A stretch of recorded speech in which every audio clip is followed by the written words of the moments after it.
Meus amados, a gente estava falando sobre aquela questão de Mateus 22, que eu acho interessante. A gente pode dar uma olhada ali. Mateus 22, que fala sobre as bodas do filho. E conta a história, é uma história que o Senhor Jesus conta para o povo, né? O povo que foi chamado, que foi escolhido, foi o povo judeu. Foi uma escolha feita, né? Jesus fala lá no Evangelista João, capítulo 15, no versículo 16, ele diz assim: eu escolhi vocês, né? Fui eu que escolhi vocês. Então é interessante. Ele faz uma escolha, então ele escolheu aquele povo, se afeiçoou ao povo, né? Tanto é que sua linhagem é de lá, né? Ele é judeu, nosso Senhor. E o povo, como nós falamos anteriormente, nós falamos esses dias, foi um povo que presenciou, que viu, né, de uma forma muito clara, as obras de Deus. Na carta aos Hebreus, o autor diz que o Espírito Santo falando, eu fiz os milagres, as obras que eu fiz diante de vocês, e vocês me rejeitaram, me altercaram, ele usa o termo, e esse povo foi sendo assim, esgotando a paciência de Deus. É interessante isso. Deus, ele é longânimo, significando dizer que ele tem paciência, ele é amável, mas a gente tem que entender que a paciência dele acaba. Ela não permanece para sempre, não. Ele tem paciência que se esgota. E aí aparece a visão para Daniel, né? Daniel faz a intercessão na oração, ele ora pelo povo, né? Pede misericórdia, queria voltar para Jerusalém, estava em Babilônia. E o Senhor então diz assim para Daniel: olha, Daniel, é o seguinte, para esse povo aí, para o teu povo, estão determinadas 70 semanas, né? Ali é o período que Deus dá e diz. Nesse tempo, está escrito em Daniel capítulo 9, né? A gente conhece o texto, versículos 24 em diante, diz: ao teu povo estão determinadas 70 semanas, para que ele deixe o pecado, para que abandone a iniquidade. E esse período começa a partir daquela data que a gente já conhece, né?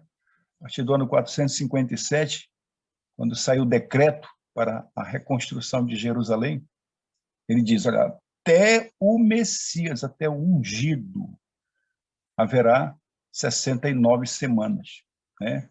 Porque a última semana começa em Jesus, no ungido, na unção de Jesus. A unção de Jesus se dá no batismo, né? Alguns estudiosos dizem que a unção se dá quando Jesus nasce. Não é quando Jesus nasce.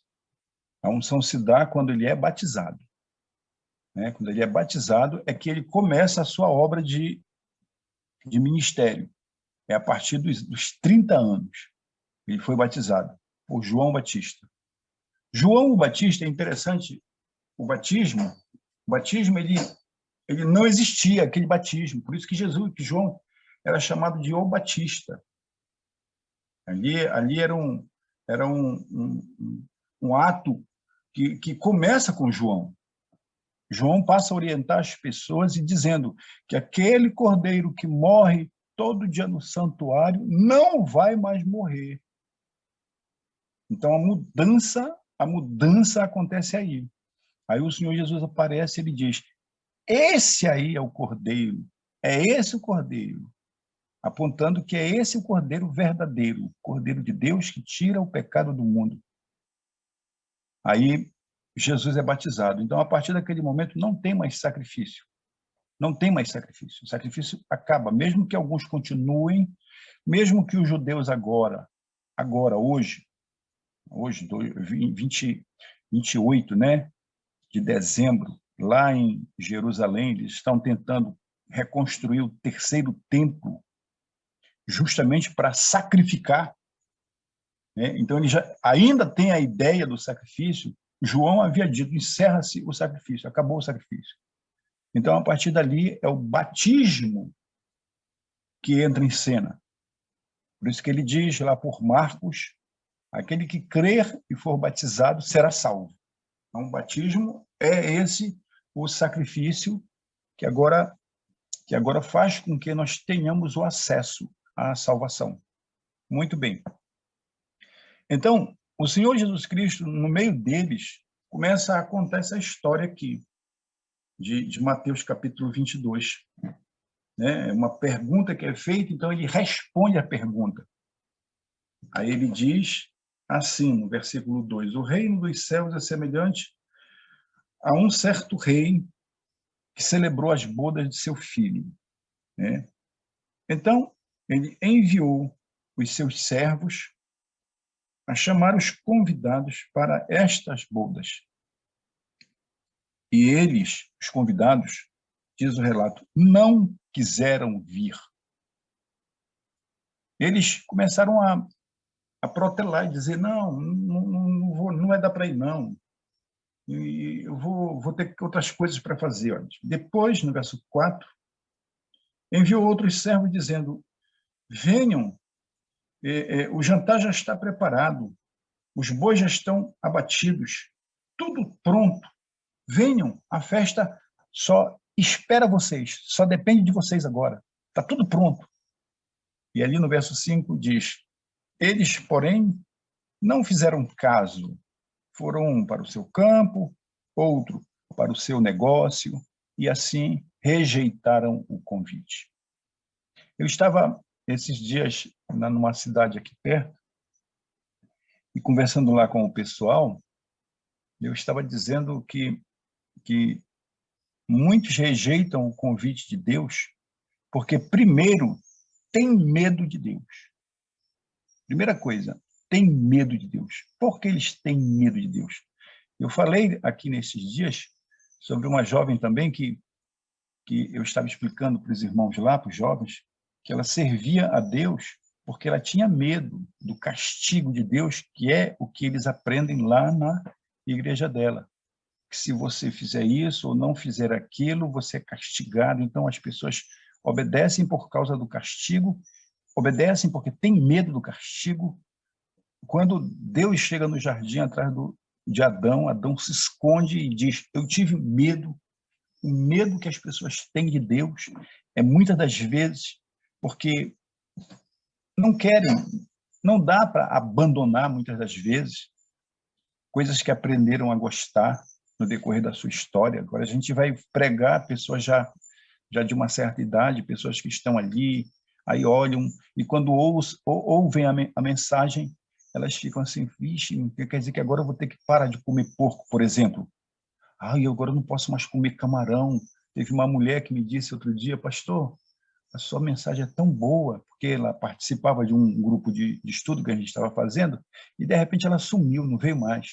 E quando eu encontrei numa noite que nós chegamos lá, ela me disse, não, pastor, é porque quando o senhor falou naquele negócio lá da alimentação, que eu tenho que abandonar minha cervejinha, meu camarãozinho, eu vi que realmente essa igreja não dá para mim, eu vou ter que procurar outra igreja. Quer dizer, ela tomou uma decisão e ela realmente tem medo de abandonar, tem medo de se encontrar com Deus. No fundo, é isso que acontece.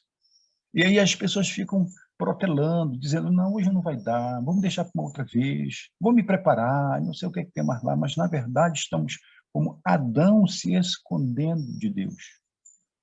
Né? Aqui aconteceu isso. Quando eles foram chamados, olha só, já eram convidados, eram os escolhidos de Deus, os amados pelo Criador, os eleitos, e o Senhor feliz faz a festa e os convida. Diz, venham, venham, tem a festa, já está pronta, e vocês são os privilegiados. E diz, que eles rejeitaram. Entenda? A salvação, ela não vai alcançar todos, porque nem todos querem. Da boca para fora, todo mundo quer, quando você conversa com as pessoas. O que é que você acha? Você quer ser salvo? Quero, quero, quero, quero. Mas tem um preço a pagar. Tem um preço a pagar. É esse preço que não estão interessados em pagar. A gente fala aqui, eu conversando com o meu cunhado, nós tocamos no assunto da lei, ele frequenta uma igreja, agora está frequentando uma igreja aí. E quando nós tocamos no assunto da lei, então começa a apertar o indivíduo, né? Aí o indivíduo começa a ver que o negócio é mais afunilado do que ele pensa. Aí ele diz, não dá para mim não. Não vai dar para mim, essa daí não vai dar para mim não, porque realmente eu preciso trabalhar no sábado, não dá certo. Quer dizer, eu posso tirar um outro dia, o pastor lá me ensinou que eu posso tirar um outro dia, e esse outro dia pode ser qualquer dia da semana e será um sábado. Olha só como é que são as coisas. Por isso que quando Deus fala nessa questão de sábado, ele diz assim, é o sétimo dia, é o que vem depois do sexto, né? Não pode ser qualquer dia, não pode ser outro dia. Não é você quem decide, né? Então, vamos dizer, esse afunilamento que vai acontecendo é para poucos. É para poucos. A maioria diz não, não dá para mim não, eu tenho um campo para ver ali, eu tenho uma, uma outra coisa. E, em alguns casos, já tocando no nosso caso, alguns têm a novela, às vezes, para assistir. Terminou o culto, a gente foi na casa de uma pessoa que não tinha ido para o culto, era na quarta noite. Nós tínhamos que passar na casa da irmã, né, que é uma das diretoras. Aí, quando nós chegamos lá, a irmã estava sentada no sofá assistindo novela. Eu fiquei tão envergonhado, meu pai eterno. Eu fiquei com uma vergonha tão grande. Quer dizer, não foi para a igreja, porque não pode perder o capítulo da novela, né? Então, são essas coisas, muitas das vezes, que atrapalham o indivíduo. A gente está ficando atrapalhado porque a gente não quer deixar, a gente diz, poxa, só hoje eu vou para a igreja no sábado, eu posso faltar hoje. É mais ou menos assim, não é nada disso.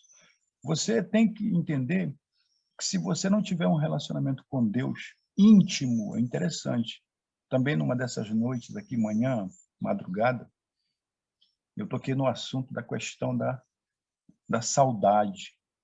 Que a gente sente saudade de quem a gente ama. A palavra de Deus diz aqui que Jesus vai vir para aqueles que o amam. Tem que amar. E para que você ame, você precisa ter relacionamento. Tem que estreitar o relacionamento a esse ponto de ter dentro do coração este sentimento. Não é um sentimento adquirido da noite para o dia, não. Requer tempo de convivência. Você concorda, irmão Dileno? É assim que funciona. A gente não ama da noite para o dia. Então, a gente tem que ir lutando contra a própria natureza. Nós temos que lutar contra esta natureza pecaminosa. Né? Às vezes você está cansado e diz, puxa, hoje não vai dar para ir à igreja, não sei o quê. Mas você tem que lutar contra isso, tem que levantar e dizer, mas eu tenho o meu eterno que está lá, o meu Senhor, meu Deus está lá, e é um prazer estar na presença dele. Então, é assim que funciona. Ele chama esse povo. Aqui a história que o Senhor Jesus Cristo está contando é justamente essa história, a história deste relacionamento, né? E o povo, que era o povo a quem ele tinha dedicado atenção especial, a quem ele dedicou um amor especial, elegeu o povo, cobriu o povo de bênçãos. Outro dia, o meu cunhado estava conversando comigo, a gente estava batendo papo, aí ele perguntou sobre o judeu. Eu disse, meu amado, o judeu é senhor de toda a riqueza do mundo. O povo judeu é o povo que mantém os bancos cheios de dinheiro. O povo judeu é o povo que está por trás de tudo que gira em torno de dinheiro no mundo. Eu até disse, você já prestou atenção que os bancos não abrem no sábado? Os bancos não abrem no sábado porque quem manda ali são os judeus. Você está entendendo? Então, Deus abençoa este povo copiosamente, abundantemente, está entendendo? Mas o povo virou as costas para ele, desprezou. Por causa desse desprezo, o Senhor Deus ficou indignado. Deus se indigna.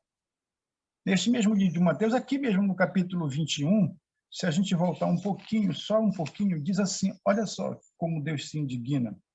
No versículo 18, diz assim, ele de manhã teve fome, Jesus estava com fome, e ele saiu, avistou uma figueira no caminho. E aí ele disse, poxa, estou com fome, deve estar cheia de fruto, vou lá pegar um fruto para comer. O relato diz aqui que ele chegou lá e não viu frutos na figueira. A figueira estava linda, viçosa, estava linda. Mas ele chegou lá, não viu fruto, e ele então amaldiçoa a figueira. E diz assim, que nunca mais nasça fruto de ti. Diz que a figueira secou-se imediatamente. O que foi que aconteceu aqui? Isso aqui foi um relato real. Né? Ele estava com fome, ele foi lá, viu isso, os discípulos viram, ficaram estarrecidos ante aquilo que aconteceu, né? E o Senhor, então, usa aquilo. É interessante. A figueira, ela apenas estava aparentando, ela aparentava estar com frutos. E quando o Senhor chega lá e não vê frutos nela, ele fica indignado. A indignação dele, ela resulta nisto. E ele virou para ela e disse que nunca mais nasça nenhum fruto de ti. Tipo assim, tu me enganaste. Ora, eu achava que tu eras alguma coisa, né? E ele diz, se não frutifica, é cortado e lançado no fogo. Em outras palavras, aquela figueira, ela só tinha uma aparência, ela só aparentava. Esse é o perigo. E o Senhor, ele fica muito triste com isso, quando só há aparência. Uma aparência de cristianismo, por exemplo, que você só faz aparentar. O caso daquela diretora, né, muito cheia de moral dentro da igreja, na hora de falar, na hora de pregar, falar as coisas, e cobra, e tudo mais, e quando chegamos lá, ela está deitada no sofá assistindo novela. Né? O Eterno se indigna, ele fica triste, mas vai vir o momento em que ele vai fazer isso. Diz aqui, capítulo 22 agora, nós estamos no versículo 7. O rei, ele, quando soube disto, encolerizou-se e então enviou os seus exércitos para destruir aquela cidade, né? Aquele povo, né? Aqueles que rejeitaram. Então, ele fica indignado. E essa indignação do Eterno, ela não é coisa boa. Não é coisa boa. Nós não tenhamos que passar por ali. Depois, então, ele disse para os servos, verso 9, vão às saídas dos caminhos, convidem para as bodas todos quanto encontrares por aí. Ele já tinha falado isso lá em Isaías. Lá em Isaías ele já tinha dito que ele vai se apresentar a um povo que não é o seu povo, a um povo que não se chama pelo seu nome. A esse povo ele vai se apresentar e vai se manifestar. Por quê? Porque foi um povo que acreditou primeiramente. Nós acreditamos que é verdade. Nós acreditamos que ele é o rei, o criador de todas as coisas. Nós cremos.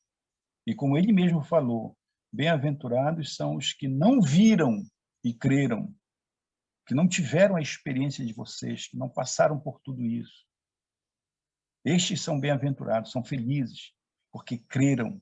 E é interessante, a crença, ela é alguma coisa muito interessante. Quando eu comento sobre isso, eu digo Eu sempre gosto de trazer à memória coisas como, por exemplo, eu estava na igreja, eu perguntei aqui, ali, irmãos, aqui entre nós, quem que gostava de tomar uma cervejinha lá no bar, sentadinho, às vezes no sábado de manhã?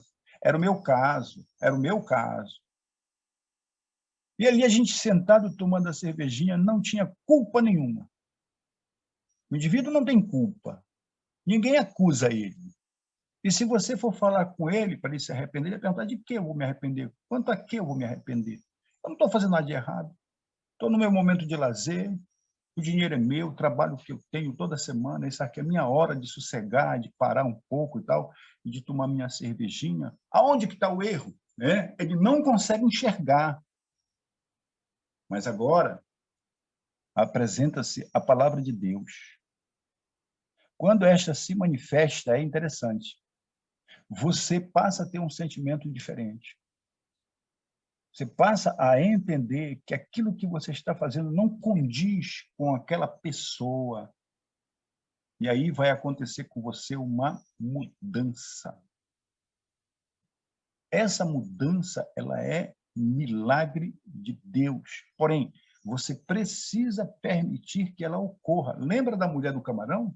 Ela resolveu ir embora. Ela disse: não, essa igreja não dá para mim, não, vou deixar minha cervejinha, meu camarãozinho.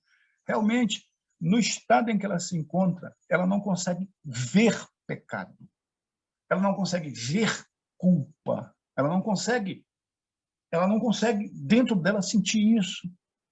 Este sentimento ele só pode acontecer se houver uma ação sobrenatural em você. É de fora para dentro, é do Espírito Santo sobre você. Aí começam a vir sentimentos. Tá?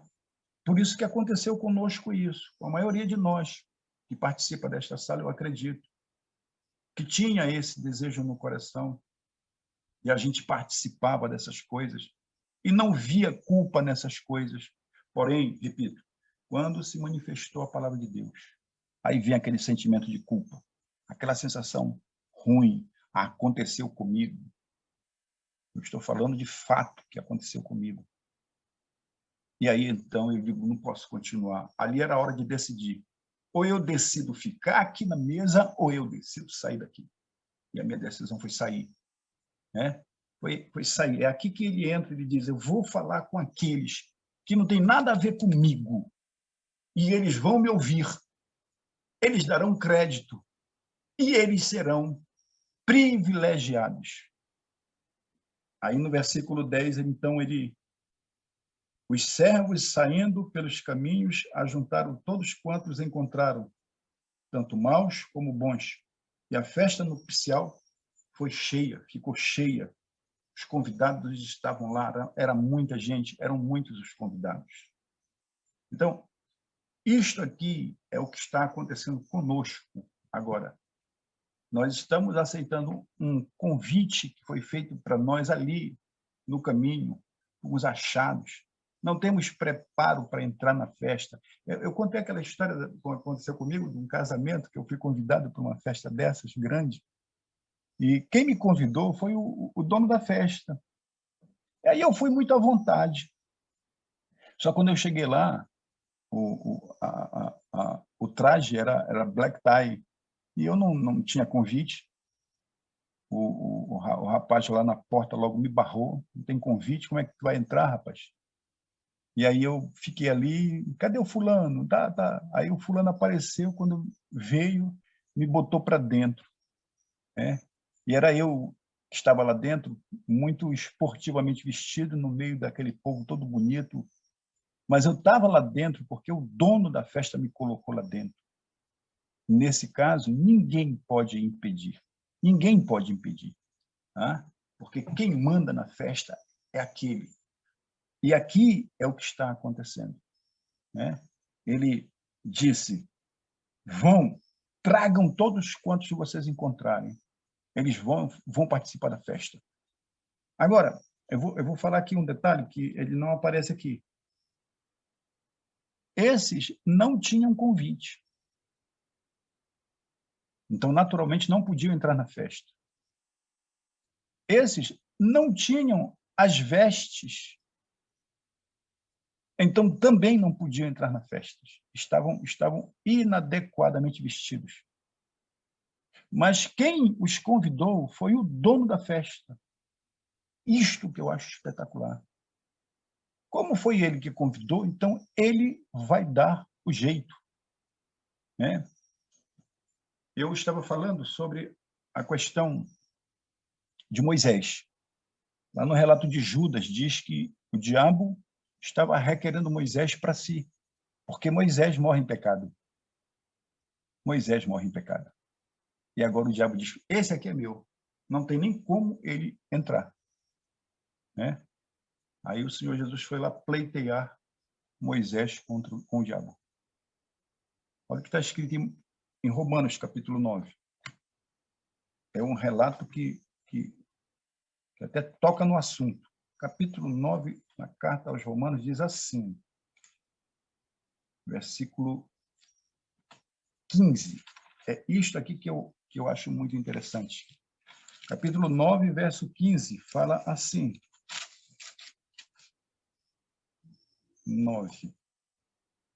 Pois diz a Moisés, compadecer-me-ei de quem eu quiser ter compaixão. Terei misericórdia de quem me aprouver ter misericórdia. Verso 16, assim, pois isto não depende, a salvação não depende de quem quer, não depende de quem corre, mas depende única e exclusivamente de Deus. É Ele que quer, é Ele que deseja. Eu pergunto, quem é que vai impedir? Quem é que impede esta ação de salvação sobre aqueles que Deus quer salvar? Né? Então, o que está acontecendo aqui é que nós podemos estar assim, sem vestes, sem convite, mas nós fomos convidados e aceitamos esse convite. Nós fomos convidados na rua, lá na mesa do bar, lá nos cantos, em qualquer lugar, dentro do ônibus, houve um convite. E, interessante, nós aceitamos o convite.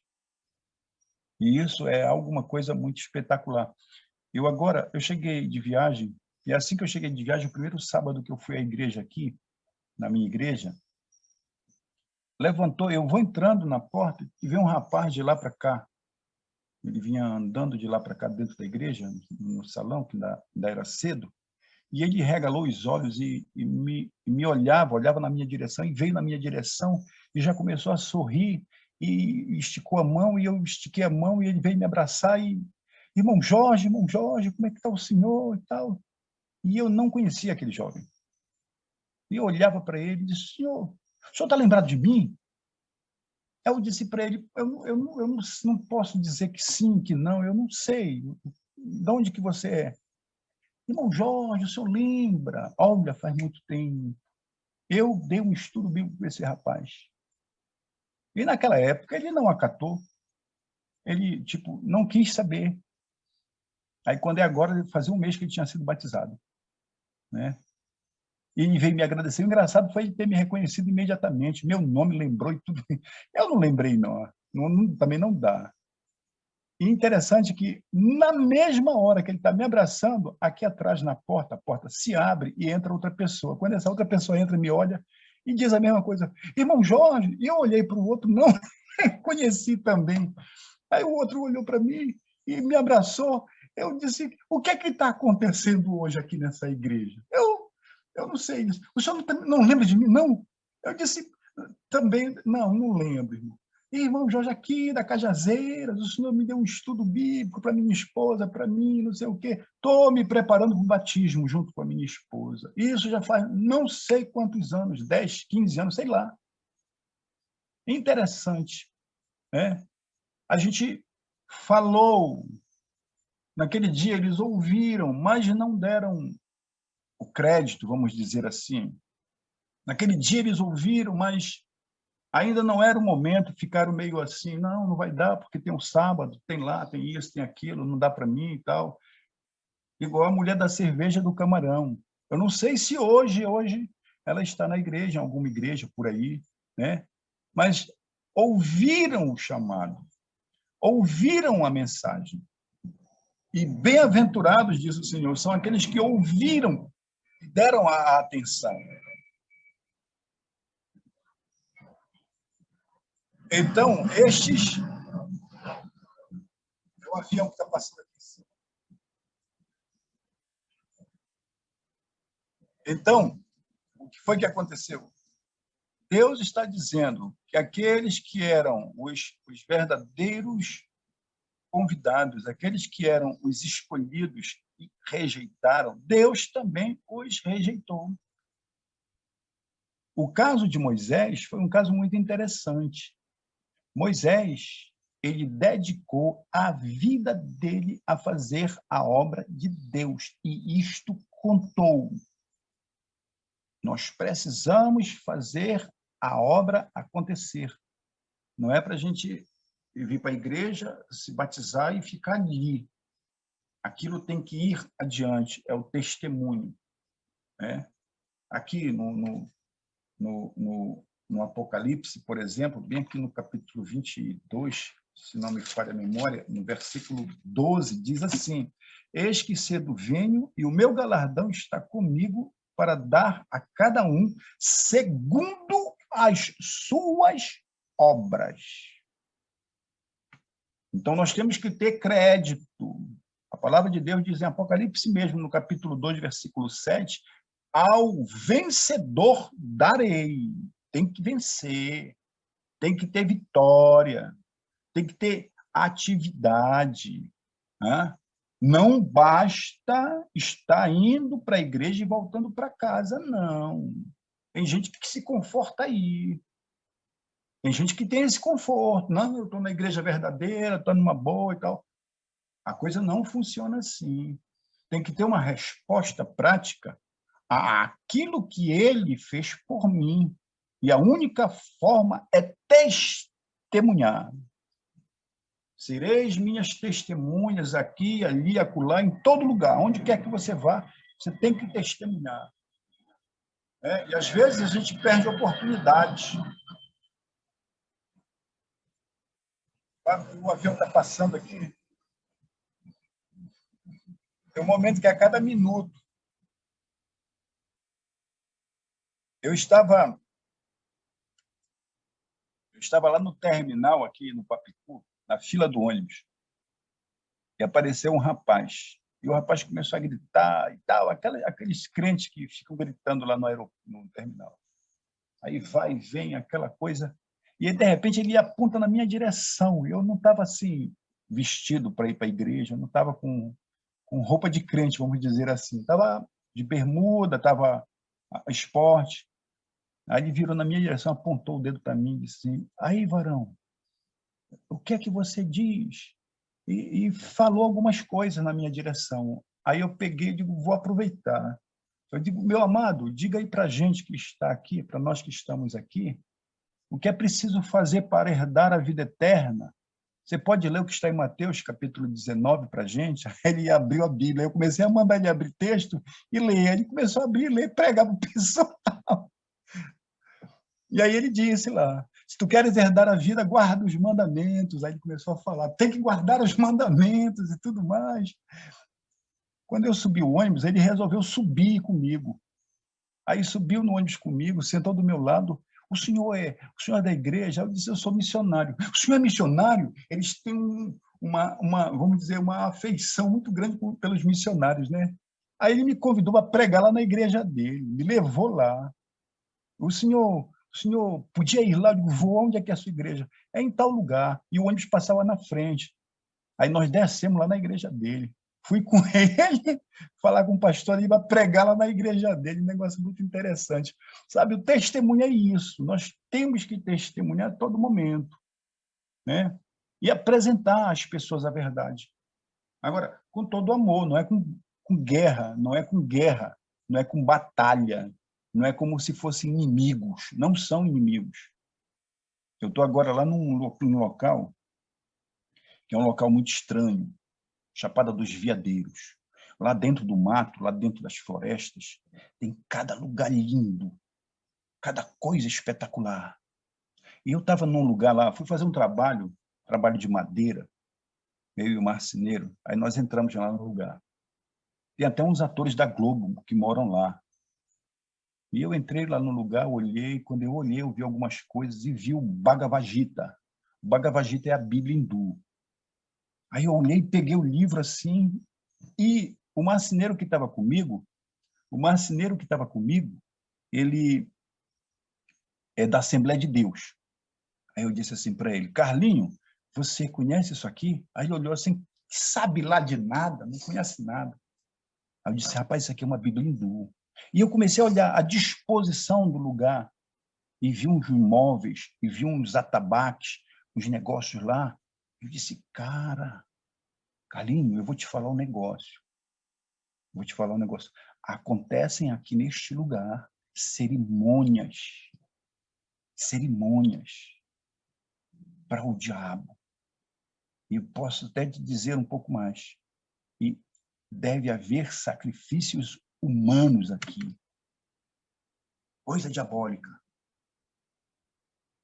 Porém, eu estava dizendo para ele, esse povo todo está enganado. Eles estão lá buscando Deus, só que estão indo pelas vias erradas. Então, são pessoas que estão querendo ter uma experiência sobrenatural com o Todo-Poderoso, só que eles estão buscando pelas vias, pelos caminhos errados. E temos que entrar ali para poder... Eu conversei com o Dado Dolabella, nós começamos a conversar. Ele mora lá nesse condomínio. A gente se encontrou assim, é um ator da Globo. As minhas filhas que conhecem. E a gente ficou batendo um papo. Ele tem um filho autista. O filho dele tem 10 anos, mora no Rio de Janeiro. Aí ele começou a me falar e eu comecei a contar para ele algumas histórias sobre a questão do nosso corpo, que é tridimensional. E aí ele gostou e ficou muito animado. Que coisa interessante, né? E dá para a gente entender que essas pessoas também têm interesse em ter uma experiência com Deus. Repito, só que estão no caminho errado.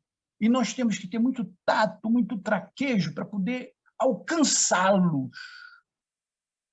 Está entendendo? Para alcançá-los. Aí eu fiquei muito feliz. Eu disse, puxa vida, então o santo me mandou para cá, para este lugar. Então o meu trabalho ali não vai ser um trabalho pequeno, vai ser um trabalho muito grande. Colocar essas pessoas na direção. Mas, repito, para isso necessitamos de uma ação muito poderosa, muito tato, muito amor, muita dedicação, que é o que, infelizmente, até agora não estamos tendo lá na nossa igreja. Que lá, a igreja ela tem vamos dizer, uma fama não muito boa, graças aos testemunhos. Eu falo porque eu tenho contato com as pessoas de fora. Eu lido muito com muita gente de fora e muita gente da Assembleia de Deus. E eu comecei a perceber isso, que eles são, parece que, inimigos, que é uma imagem que nós vamos ter que apagar lá. Vai ser um trabalho grande. Graças a Deus, a gente está conseguindo alcançar pais e crianças de fora, né? A gente está conseguindo trazer para cá, por meio dos desbravadores, tá alcançando algumas pessoas, e uma grande maioria é da Assembleia de Deus, né, que já tinha uma certa aversão a nós, aos adventistas. Então, nós precisamos fazer isso. Mostrar para as pessoas o Deus de amor, não um Deus de acusação, não um Deus condenador, não um Deus que está disposto a te castigar, não é nada disso. Por ora, nós temos um Deus de amor que só está pensando na nossa salvação. É isso que tem o coração de Deus nessa hora. Não tem castigo, não tem acusação, porque nós não temos nada para dar para ele. Não temos, não adianta. Você pode fazer o melhor, como Paulo diz ali, eu posso até vender tudo, dar a minha alma e tal, mas não tem como fazermos isso. Né? Por quê? Porque nós somos o que somos. Nós somos o que somos. É Ele quem fornece para nós. No máximo, a gente tem que dizer obrigado e simplesmente assim, tá certo? Esta é a escolha que Deus fez hoje. Hoje Deus te escolheu para ser o seu arauto, o seu servo. Hoje Deus te escolheu para ser o filho, preste atenção, o filho é que herda, então nós temos uma herança para receber, viu? Não esqueçamos disto. Que o Santo Deus nos abençoe e nos guarde. Oremos. Pai Santo, nosso Criador do Universo, nosso Senhor Jesus Cristo, estamos hoje felizes porque temos mais uma oportunidade que concedes a cada um de nós. Estamos felizes porque sabemos que podemos contar contigo, porque Tu és de Deus, Tu és o Criador de todas as coisas, e todas as nossas súplicas chegam até Ti, especialmente a que toca a nossa irmã Jusilene, que está enfermada. Eu sei que Tu conheces todos os problemas que ela enfrenta, e que se faça segundo a Tua santa vontade. Pai eterno, queremos colocá-la nas Tuas mãos, assim como também a nós, nossa casa, nossa família, filhos e filhas, enfim, todos queremos que estejam guardados por Ti. Guarda-nos nesse dia, salva-nos para o Teu reino, te oramos, em nome do nosso Senhor Jesus. Amém. Amém.